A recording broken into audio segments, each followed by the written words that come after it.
संस्थापकाय च धर्मस्य सर्वधर्मस्वरूपिणे अवतारवरिष्ठाय रामकृष्णाय ते नमः। जननीं शारदां देवीं रामकृष्णं जगद्गुरुं पादपद्मे तयो श्रित्वा प्रणमामि मुहुर्मुहुः। नमः श्रीयतिराजाय विवेकानन्दसूरये सच्चित्सुखस्वरूपाय स्वामिने तापहारिणे।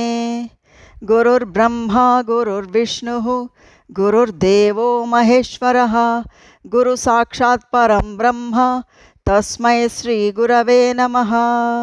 శ్రీమద్ వాల్మీకి రామాయణము అయోధ్యకాండలోని 111వ సర్గ నుంచి 119వ సర్గ వరకు గల అంశాలను ఈరోజు పరిశీలిద్దాం. రాజపురోహితుడైన వశిష్ఠ మహర్షి శ్రీరాముల వారితో ధర్మబద్ధమైన వచనాలను చెప్తూ ఇలా అంటారన్నమాట. ఓ రఘునందన, ప్రతి వ్యక్తికి కూడా 3 గురువులుంటారు. వారు తల్లి, తండ్రి, ఆచార్యుడు. జన్మనిచ్చిన తల్లిదండ్రులు మొదటి గురువులు.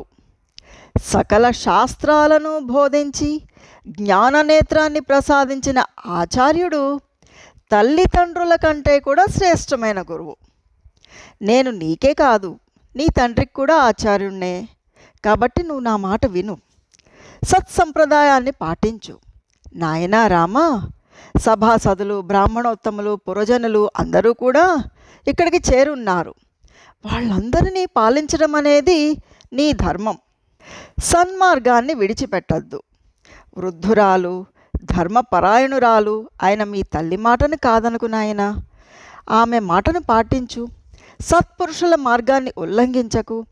ఆమె మాటను పాటించనిచో సత్సాంప్రదాయాన్ని నిలిపినవాడవే అవుతావు.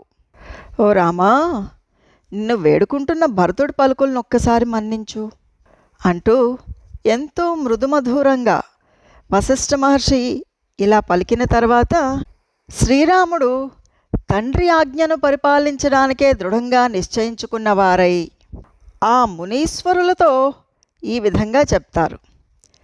తల్లిదండ్రులు తమ సంతానానికి జన్మ ఇవ్వడమే కాక తమ శక్తికి తగినట్లుగా అన్నము, వస్త్రాలను కూడా సమకూరుస్తారు. వారికి నలుగు పెట్టి స్నానం చేయించడము, నిద్రపుచ్చడము, ప్రేమతో మాట్లాడడము, ప్రాణం ఒక ఎత్తుగా వారిని పెంచి పెద్ద చేయడము చేస్తూ ఉంటారు.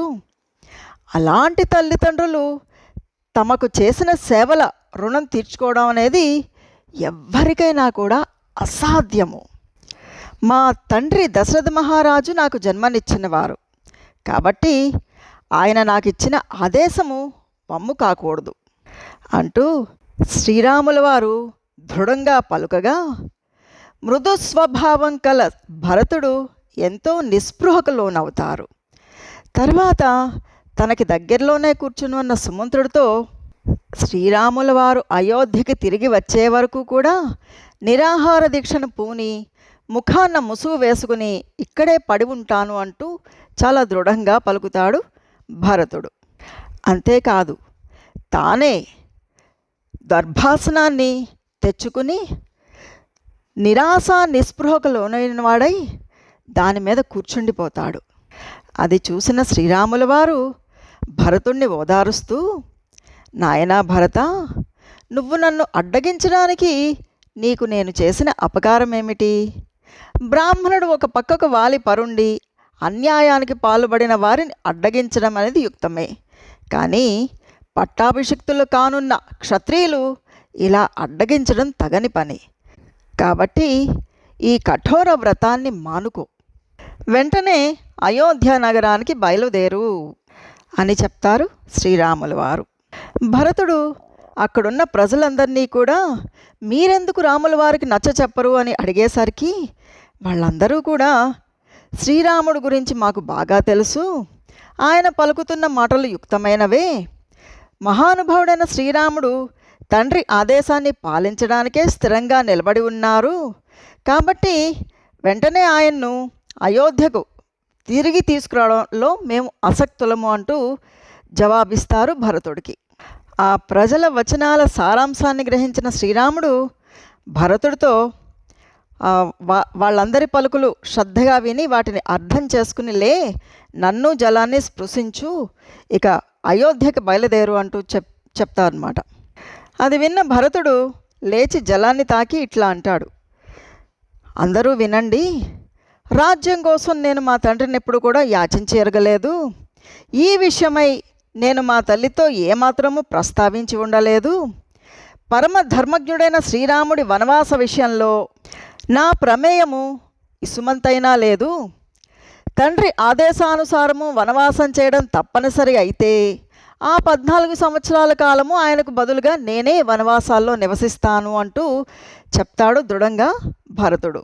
అది విన్న శ్రీరాముల వారు చాలా దృఢంగా, తండ్రి గారు జీవించి ఉండగా ఇచ్చిన మాటను ఇప్పుడు నేను కానీ భరతుడు కానీ మార్చడానికి వీలు లేదు. నాకు బదులుగా భరతుడు వనవాసం చేయడానికి నేను ఇష్టపడను.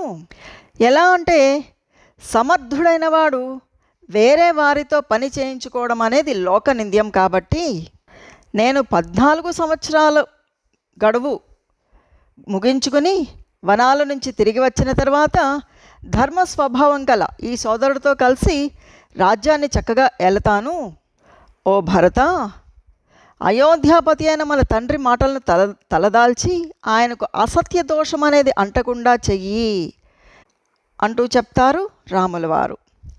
నిరుపమాన తేజోమూర్తులైన ఈ సోదరులు శ్రీరామ భరతుల యొక్క అన్యోన్య అనురాగాలతో కూడిన కలయికను చూసి అక్కడికి చేరువున్న మహర్షులందరూ కూడా ఎంతో సంతోషానికి గురయ్యి అంతకంటే ఎక్కువగా ఆశ్చర్యానికి గురి అవుతారు. ఇలాంటి రాజకుమారులను కన్నా దశరథుడు ఎంత ధన్యుడు. ఈ ఇద్దరి అన్నదమ్ముల యొక్క చక్కటి సంభాషణలు విని సంతోషంతో పొంగిపోతున్నాము. రాజ్యాది సంపదల పట్ల వాళ్లకున్న నిరాసక్తి ఎంతో ఆశ్చర్యాన్ని కలిగిస్తోంది. వాళ్ళ మధుర వచనాలు ఇంకా పదే పదే వినాలని ఎంతో కుతూహలపడుతున్నాము అని అనుకుంటూ రావణుడి వధ శీఘ్రంగా జరగాలని అభిలషిస్తూ ఉన్న ఆ మునీశ్వర్లందరూ కూడా భరతుడితో ఏకగ్రీవంగా, ఓ భరత, నువ్వు సద్వంశంలో జన్మించిన వాడవి, ధర్మాన్ని చాలా చక్కగా తెలుసుకున్నవాడవి, నీ తండ్రి యొక్క ఆత్మకు శాంతి కలగాలని కోరుకుంటూ ఉంటే నువ్వు శ్రీరాముడి మాటలకు అంగీకరించు అని చెప్తారు. తన మనోరథం నెరవేరనందుకు భరతుడు ధైర్యాన్ని కోల్పోయి వణికిపోతూ ఉంటాడు. చివరికి శ్రీరాముల వారితో భరతుడు ఇలా అంటాడు, పూజ్యుడైన ఓ అన్నా, నీ పాదుకలు బంగారంతో తాపబడినవి. ఆ పాదరక్షకులను ఒక్కసారి నీ పాదాలకు తొడుక్కొని నాకు అనుగ్రహించు. అవే సమస్త లోకాలకు యోగక్షేమాన్ని సమకూరుస్తాయి అని అడగగా శ్రీరాముడు ఆ పాదుకలను ఒకసారి తొడుక్కుని వాటిని వెంటనే విడిచిపెట్టి భరతుడికి ఇచ్చివేస్తారు. అప్పుడు భరతుడు ఆ పాదుకలకు ప్రణమిల్లి శ్రీరాముడితో ఇలా అంటారు, నేను ఈ 14 సంవత్సరాల వరకు జటాధారినై నారచీరలు ధరిస్తూ ఉంటాను. ఫలాలను కందమూలాలను ఆహారంగా స్వీకరిస్తూ నీ రాక కోసం నిరీక్షిస్తూ నగరానికి వెలుపల భాగంలో ఉంటాను. అప్పటి వరకు రాజ్యపాలనా భారం నీ పాదుకల మీదనే ఉంటుంది. కానీ ఓ రఘువర, 14 సంవత్సరాలు ముగిసిన తర్వాత ఆ మరుసటి నాడు నీ దర్శనం కాకపోతే నేను అగ్ని ప్రవేశం చేసి తీరతాను అంటూ పలికిన భరతుడి మాటలకు శ్రీరాముల వారు తమ ఆమోదాన్ని తెలిపి అతన్ని కౌగిలించుకుంటారు. అలాగే శత్రుఘ్నుడు కూడా అక్కన చేర్చుకుంటారు. పిమ్మట శ్రీరాముల వారు తల్లులందరికీ నమస్కరించి తమ పర్ణశాలలోకి ప్రవేశిస్తారు. తర్వాత భరతుడు శత్రుంజయము అనే పేరుగల ఏనుగు అంబారిపైనున్న శ్రీరాముల వారి పాదుకలను తీసుకొని వాటిని తన శిరస్సును దాల్చి శత్రుఘ్న సహితుడై సంతోషంతో రథాన్ మీదకి ఎక్కుతారు. మిగిలిన వారందరూ కూడా సీతారాముల పాదస్పర్శతో పునీతమైన చిత్రకూట మహాపర్వతానికి ప్రదక్షిణపూర్వకంగా నమస్కరించి మనోహరమైన మందాకినీ నది వైపుగా ప్రాంగ్ముఖులై ప్రయాణం మొదలు పెడతారు. కొంత దూరం వెళ్ళిన తర్వాత భరద్వాజ మహాముని ఆశ్రమానికి వెళ్ళిన భరతుడు అక్కడ ఆయనను తిరిగి కలుసుకుని మహర్షి పాదాలకు ప్రణమిల్లి తనకు శ్రీరాముల వారికి మధ్య జరిగిన సంభాషణనంతా కూడా భరద్వాజ మహామునికి వివరిస్తారు. భరతుడి మాటలను విన్న భరద్వాజ మహాముని ఎంతో సంతోషించి, ఓ భరత, ఉత్తమమైన శీలము సత్ప్రవర్తన కలవారిలో శ్రేష్ఠుడైన వాడా, విడువబడిన నీరు పల్లపు భూమికి చేరినట్లు తటాకాలలో ఉండునట్లు సర్వ శుభలక్షణాలు నీలో చేరి ఉన్నాయి. ఇందులో ఆశ్చర్యపడవలసిందేమీ లేదు. నీవు ధర్మాల్ని బాగా తెలుసుకున్నవాడవి. నీలాంటి పుత్రుణ్ణి కన్నా మహాబాహు అయిన దశరథ మహారాజు నిజంగా అమృత స్వరూపుడు అని పలకగా భరతుడు ఆయనకు పాదాభివందనమునర్చి తిరిగి అయోధ్యకి బయలుదేరతాడు. అక్కడి నుంచి శృంగబేరీపురాన్ని చేరుకుని పిదప మరికొంత దూరము ప్రయాణం చేసి అయోధ్య నగరాన్ని సమీపించి అందులోకి ప్రవేశిస్తాడు. అక్కడ ఆ సమయంలో మానవుల ఏనుగుల కదలికలన్నీ కూడా ఆగిపోయి ఉన్నాయి. చిమ్మ చీకట్లు అలుముకొని ఉండడం వల్ల కృష్ణపక్షపు రాత్రిలాగా ఆ అయోధ్య అంతా కూడా శోభావిహీనమై ఉంది. ఇంతకుముందు అయోధ్యలో వీణా వేణు మృదంగ తాళాల యొక్క మధురధ్వనులు ఎప్పుడూ కూడా నగరంలో అంతటా కూడా వినిపిస్తూ ఉండేవి. ఇప్పుడు అవి వినిపించడం లేదు. శ్రీరాముడు వనవాసానికి వెళ్ళిన తర్వాత శ్రేష్టములైన పల్లకీలను మోసేవారి ఘోషలు, చెవులకి ఇంపైన గుర్రాల సకిలింపులు, మదపుటేనుగుల ఘీంకారాలు మొదలైనవేవీ కూడా వినపడడం లేదు. శ్రీరాముడు వనాలకు వెళ్ళిన తర్వాత యువతీ యువకులు ఎంతో దుఃఖానికి లోనైన వారై పూలమాలలను ధరించడమే మానివేశారు.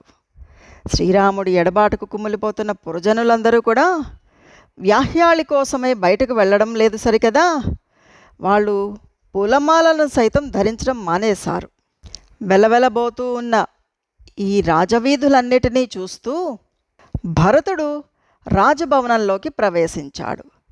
దశరథుడు లేని ఆ ప్రాసాదము సింహం లేని గుహలాగా అనిపిస్తూ ఉన్నది.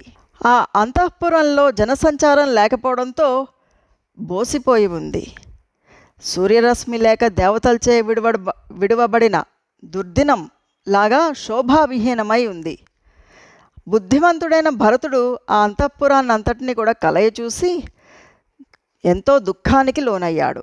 వశిష్ఠాది గురువులతో ఇలా అంటాడు, పూజ్యులారా, శ్రీరాముడు లేని ఈ అయోధ్యలో నేను ఉండలేను. కాబట్టి నేను నందిగ్రామానికి వెళ్తాను. శ్రీరాముడు ఎడబాటు వలన కలిగిన దుఃఖాన్ని అక్కడ నిగ్రహించుకోగలను.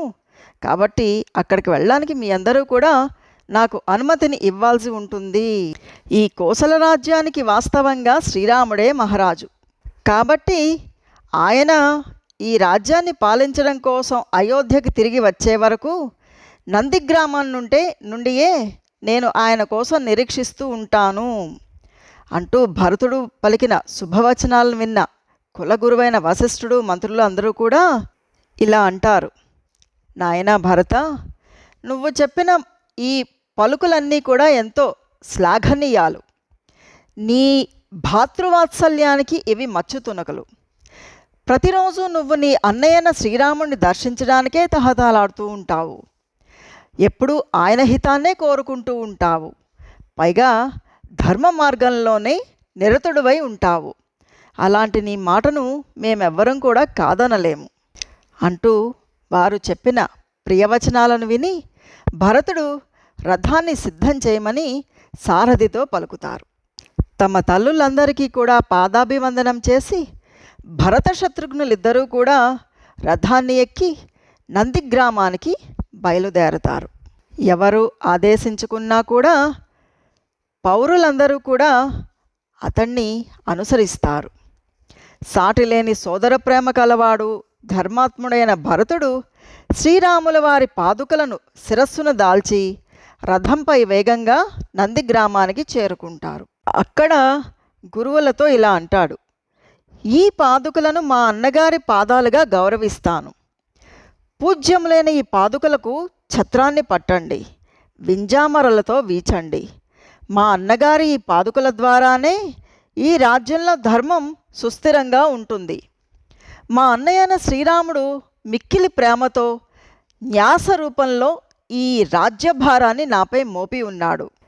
దీన్ని జాగ్రత్తగా రక్షించి తిరిగి ఆయన వెనక్కి వచ్చిన తర్వాత నేను అప్పగించాల్సి ఉంటుంది. శ్రీరాముడు వనాల నుంచి తిరిగి వచ్చిన తర్వాత ఆయన పాదాలకు ఈ పాదుకలను నేనే స్వయంగా తొడుగుతాను. అనంతరం పాదుకలను ధరించి ఉన్న ఆ ప్రభు పాదాలను నేను భక్తితో దర్శిస్తాను. అటు తర్వాత ఆయన నాపై ఉంచిన ఈ రాజ్యపాలనా భారాన్ని ఆ ప్రభుకి అప్పచెప్పేస్తాను. తండ్రిని సేవించినట్లు ఆ మహాత్ముని సేవలో నిమగ్నుడనవుతాను. అప్పుడే కైకేయి కారణంగా నాకు వచ్చిన కళంకం బారి నుంచి నేను బయటపడతాను. శ్రీరాముడు కోసల రాజ్య పట్టాభిషిక్తుడైతే జనులంతా సంతోషంతో పొంగిపోతారు. అలాంటి సంఘటన వలన నాకు ప్రీతి, కీర్తి ప్రతిష్టలు రాజ్యపాలన వల్ల వచ్చిన దానికంటే కూడా 4 రెట్లు ఎక్కువగా లభిస్తాయి అంటూ ఎంతో దుఃఖితుడైన భరతుడు దైన్యంతో ఇలా విలపిస్తూ పలుకుతారు. ఇలా భరతుడు నిత్యము కూడా శ్రీరాముల వారి పాదుకలను పూజిస్తూ పొంగి పొరలుతున్న ప్రేమభావంతో వాటి ఆజ్ఞతో కార్యాలను నిర్వహిస్తూ ఉండేవారు. భరతుడి హృదయంలో సర్వదా సీతారాములు వసిస్తూ ఉండేవారు. ఆయన నాలుక మీద శ్రీరామనామ జపం ఎప్పుడూ కూడా సాగుతూ ఉండేది. దానితో తను పులకిస్తూ ఉండేది. నేత్రాలు ఆనందాశ్రుపూర్ణాలై అవుతూ ఉండేవి. శ్రీ సీతారామ లక్ష్మణులు వనాలలో నివసిస్తూ ఉన్నారు, కానీ భరతుడు ఇంటిలోనే తపస్సు చేస్తూ శరీరాన్ని శుష్కింప చేసుకున్నాడు. అతడి నియమవ్రతాలను విని సాధు పుంగవులు కూడా సిగ్గుపడ్డారు. అతడి ప్రేమనిష్టను చూసి మునులు కూడా లజ్జతో తలలు వంచుకున్నారు. భరతుడి ఆచరణము పరమ పవిత్రము, మధురము, మనోహరము, ఆనందప్రదము. అది అన్ని రకాల పాపాలను, క్లేశాలను తొలగించేది. మహామోహమనే చిమ్మ చీకట్లను పటాపంచలు చేయడంలో సూర్యుడి లాంటిది. అతడి జీవన విధానము పాప సమూహములనేడి ఏనుగుల పాలిట సింహం. అది సర్వసంతాపహారము, భక్తులకి ఆనందదాయకం, సంసార బంధాల నుంచి ముక్తిని ప్రసాదించేది. వినయ సంపన్నుడైన భరతుడు శ్రీరాముడి పాదుకలకు పట్టాభిషేకం చేసిన తర్వాత ఎల్లప్పుడూ కూడా వాటికి ఆధీనుడై కార్యాలను నిర్వహిస్తూ ఉండేవారు. భరతుడు ప్రతి కార్యాన్ని గురించి ఆ పాదుకలకు నివేదిస్తూ ఉండేవారు. వచ్చిన కానుకలన్నిటినీ కూడా వాటికే సమర్పిస్తూ ఉండేవారు. అనంతరం తగిన పద్ధతులలో పరిపాలన కొనసాగిస్తూ ఉన్నారు. ఇక్కడ అరణ్యంలో శ్రీరాముల వారు భరతుడు అయోధ్యకి తిరిగి వెళ్ళిన తర్వాత కొంతకాలం వరకు ఆవనంలోనే నివసించారు. ఆ సమయంలో అక్కడ తపస్సు చేసుకుంటున్న తాపసులు ఎందుకో భయపడుతున్నట్లు, వాళ్ళు ఆ ప్రదేశాన్ని విడిచిపెట్టి పోవాలి అని అభిలషిస్తున్నట్టుగా వారి ముఖ కవళికలు, సంభాషణలు బట్టి ఆయన గ్రహిస్తారు. ఆ తాపసులు కూడా తమ భయ కారణాన్ని సూటిగా శ్రీరాముల వారికి తెలపడానికి జంకుతూ కళ్ళ సైగలతో, కనుబొమ్మల విరుపులతో శ్రీరాముణ్ణి చూస్తూ తమలో తాము రహస్యంగా ఏమేమో మాట్లాడుకుంటూ ఉన్నారు. అది గమనించిన శ్రీరాముల వారు తమ వల్ల వారికి ఏమన్నా కష్టం కలిగిందా అని శంకిస్తారు.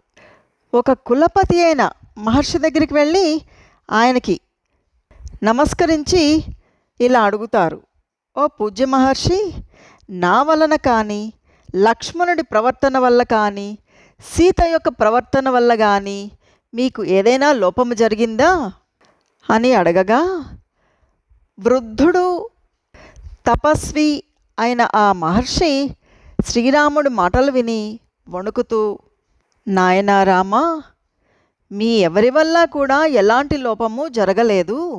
మీరు ఈ వనాల్లో నివసిస్తున్నప్పటి నుంచి రాక్షసుల అగడములు, మితిమీరిపోయాయి.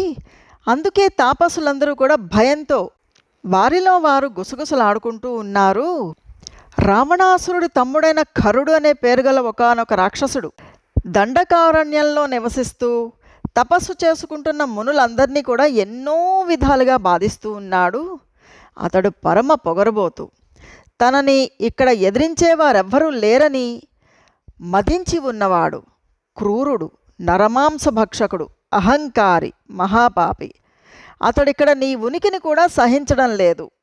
మీరు ఈ ఆశ్రమంలో నివసిస్తున్నప్పటి నుంచి ఆ రాక్షసులు తాపసులందరినీ కూడా ఎంతో బాధిస్తూ ఉన్నారు. నీచబుద్ధి గల రాక్షసులందరూ కూడా ఆయా ఆశ్రమ ప్రదేశాల్లో చాటుమాటుగా దాక్కొని అదను చూసి తాపసులను చంపుతూ వికృతమైన ఆనందాన్ని పొందుతూ ఉన్నారు. హోమ సాధనములను చిందరవిందరగా విసిరేస్తూ ఉన్నారు. నీటితో హోమాగ్నులను చల్లారుస్తూ ఉన్నారు. కలశాలను ముక్కలు ముక్కలుగా చేస్తూ ఉన్నారు. ఆ రాక్షసులు మమ్మల్ని ఇంకా చిత్రహింసల పాలు చేయకముందే మేము ఈ ఆశ్రమాలను విడిచి వెళ్ళిపోవాలని అనుకుంటున్నాము. మీకు ఇష్టమైతే మీ అందరూ కూడా మాతో వచ్చేయండి అని చెప్పగా, శత్రువులను నిర్మూలించడంలో ఉత్సాహం కలవారైన శ్రీరాములు వారు, ఇక్కడ నేను మీకు అండగా ఉండగా మీకు భయమెందుకు? మిమ్మల్ని అందరినీ నేను అన్ని విధాలుగా రక్షించగలను అంటూ అభయం ఇస్తారు. అయినా కూడా ఆ తాపసులను ఆపలేకపోతారు. ఆ కులపతి శ్రీరాముణ్ణి సమాధానపరిచి ఆయన అనుమతి తీసుకుని తన తోటి తాపసులతో కలిసి ఆ ఆశ్రమాన్ని విడిచిపెట్టి వెళ్ళిపోతారు. ఋషులందరూ ఆశ్రమాన్ని విడిచి వెళ్ళిన తర్వాత శ్రీరాములు వారు కూడా పరిపరి విధాలుగా ఆలోచిస్తూ ఉంటారు. భరతుడు, కౌసల్యాదేవి మొదలైన తల్లులు అందరూ, అలాగే పౌరులు మొదలైన వారందరూ కూడా ఇక్కడే కలుసుకున్నారు. కాబట్టి వాళ్ళ స్మృతులన్నీ కూడా నిరంతరం నన్ను వెంటాడుతూ ఉంటాయి. నేను వాళ్ళను గురించే చింతిస్తూ ఉంటాను. కాబట్టి ఈ ప్రదేశాన్ని విడిచిపెట్టి వెళ్ళడమే యుక్తము అని నిశ్చయించుకుని శ్రీరాములు వారు కూడా సీతాలక్ష్మణులతో కలిసి అక్కడి నుంచి బయలుదేరతారు. కొంత దూరం ప్రయాణించిన తర్వాత అత్రి మహాముని ఆశ్రమానికి చేరి ఆయనకు ప్రణమిల్లుతారు. అత్రి మహాముని సకల ధర్మాల్ని చక్కగా తెలిసినవారు. సమస్త ప్రాణులకి మేలు కూర్చడంలోనే నిరతులై ఉండేవారు. సీతారామ లక్ష్మణులతో అత్రి మహాముని మాట్లాడుతూ ఉండగా వృద్ధురాలు అత్రి మహాముని పత్ని అయిన అనసూయాదేవి అక్కడికి వస్తారు.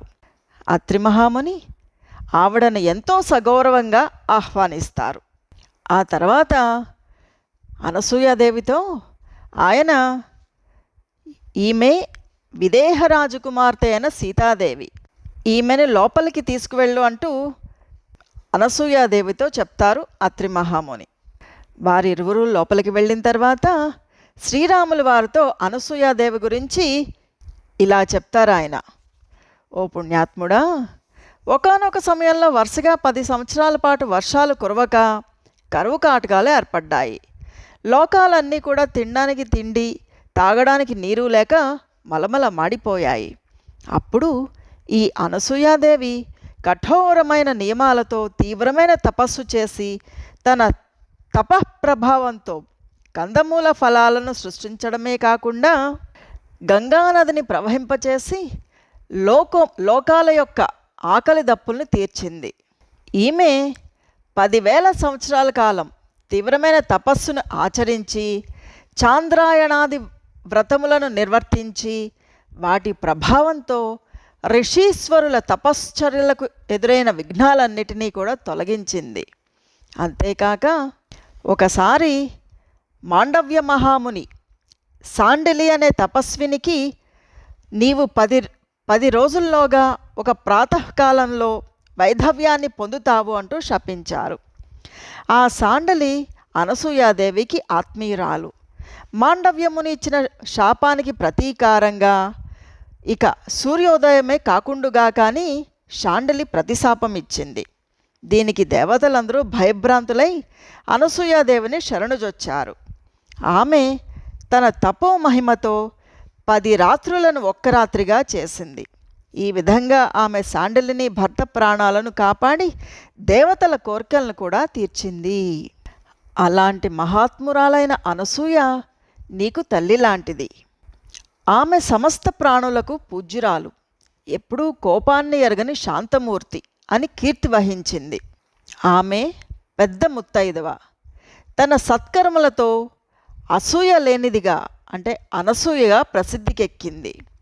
విదేహ నందిని అయిన సీతాదేవి ఆమెను అనుసరించుగాక అంటూ అత్రి మహాముని పలకగా శ్రీరాముల వారు ఆయనతో అలాగే అని చెప్పి సీతాదేవితో ఇలా అంటారు, ఓ రాజకుమారి, ఈ మహర్షి పలుకులు విన్నావు కదా, ఇప్పుడు నీ శ్రేయస్సు కోసం ఆ మహా తపస్విని అయిన అనసూయాదేవిని అనుసరించు అంటూ చెప్తారు.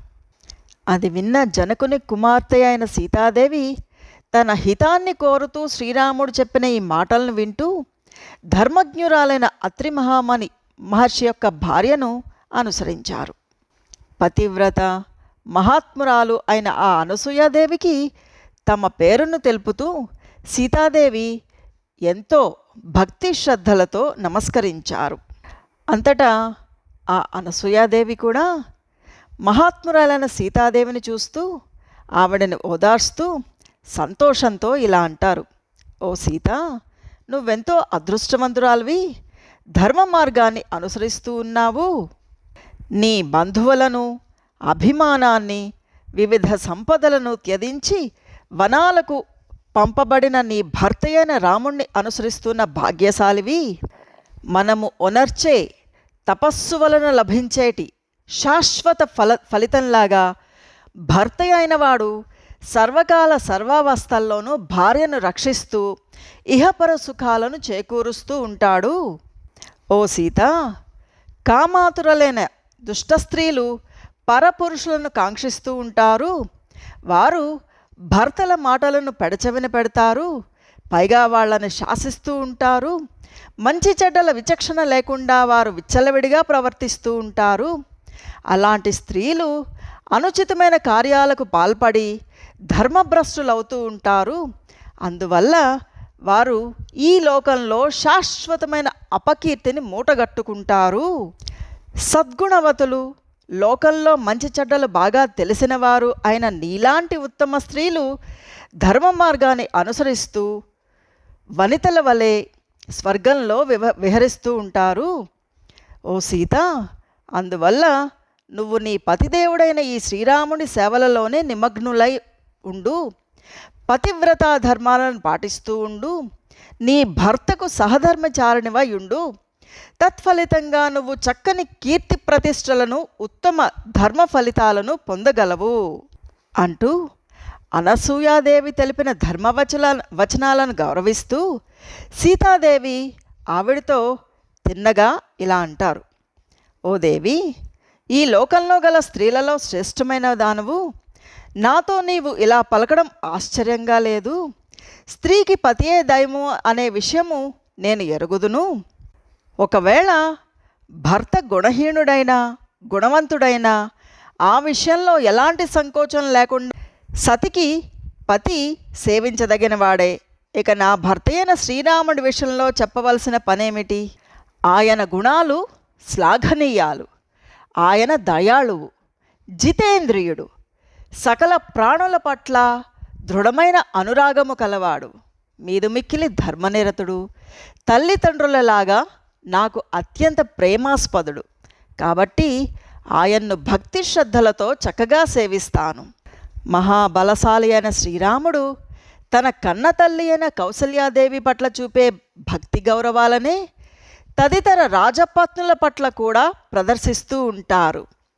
శ్రీరాముడు పితృభక్తి కలవారు, ధర్మజ్ఞుడు. ఆ మహావీరుడు ఒక్కసారైనా కూడా దశరథుని ప్రేమానురాగాలకు నోచుకొనని స్త్రీలను నిస్సంకోచంగా తల్లులలాగే గౌరవిస్తూ ఉండేవారు.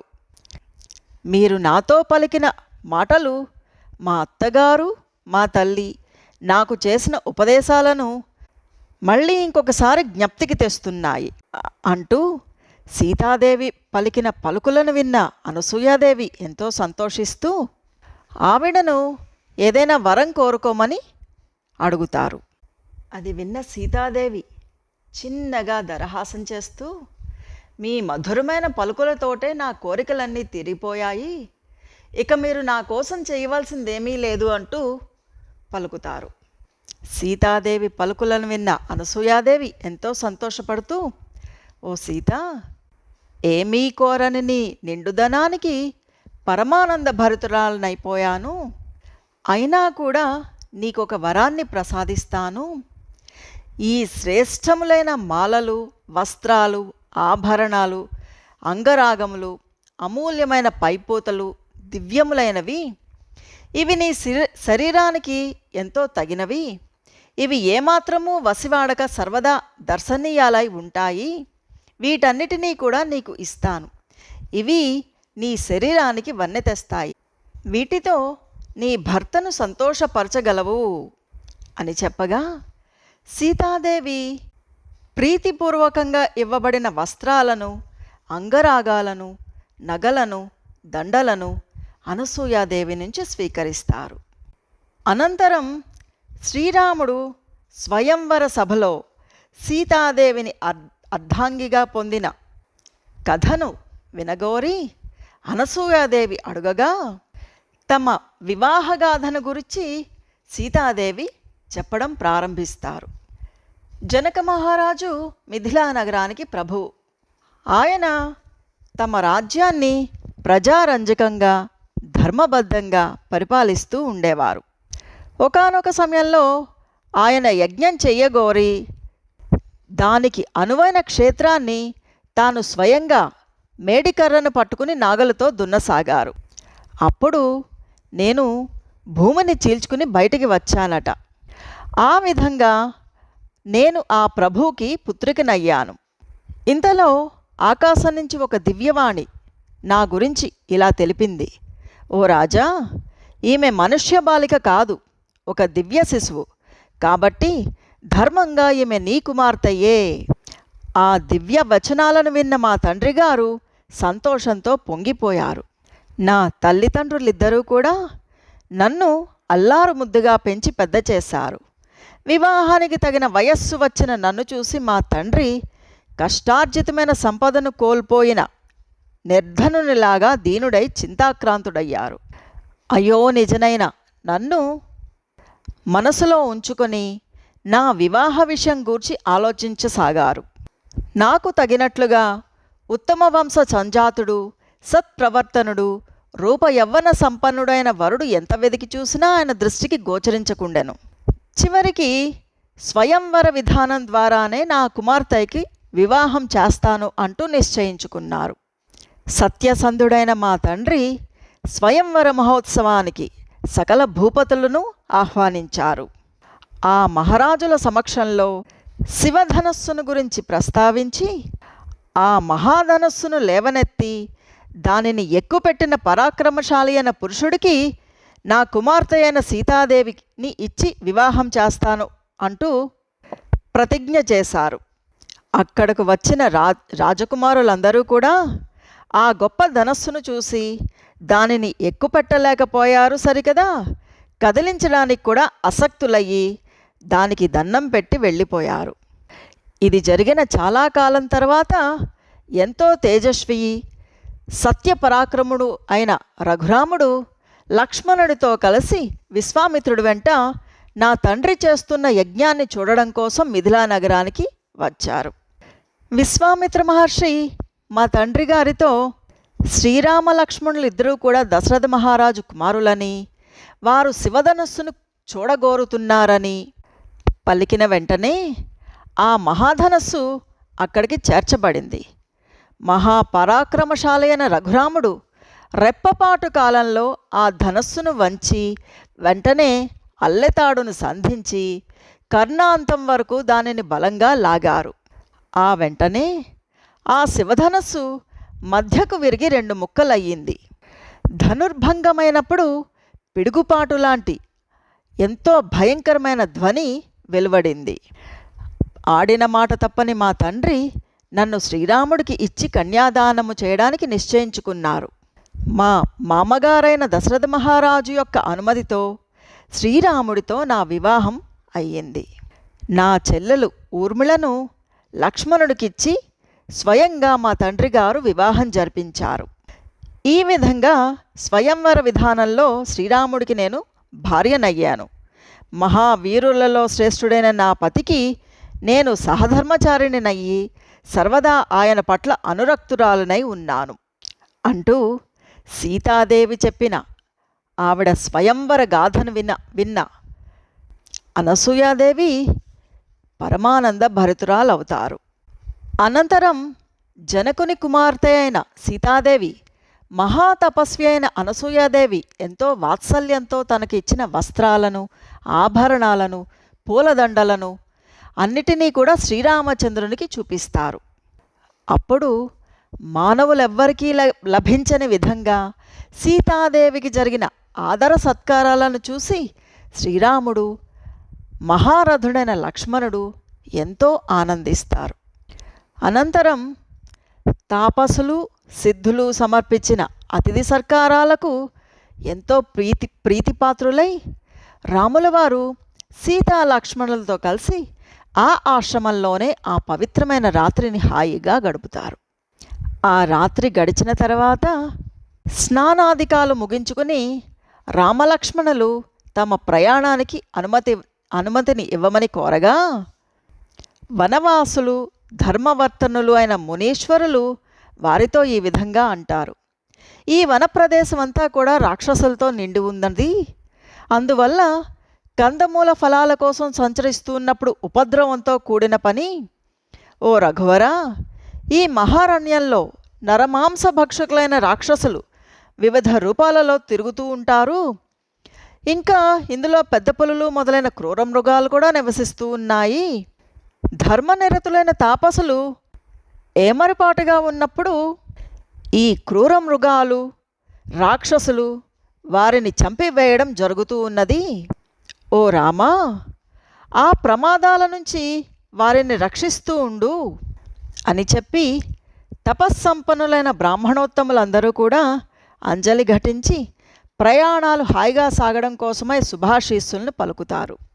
తర్వాత శత్రుదమనుడైన శ్రీరాముడు సీతాలక్ష్మణులతో కలిసి మేఘమండలంలో సూర్యుడిలాగా ఆ దట్టమైన వనంలో ప్రవేశిస్తారు. ఇంతటితో అయోధ్యకాండము పరిసమాప్తి అయినది. ఓం శాంతి శాంతి శాంతి. హరి ఓం తత్సత్. శ్రీరామకృష్ణార్పణమస్తు.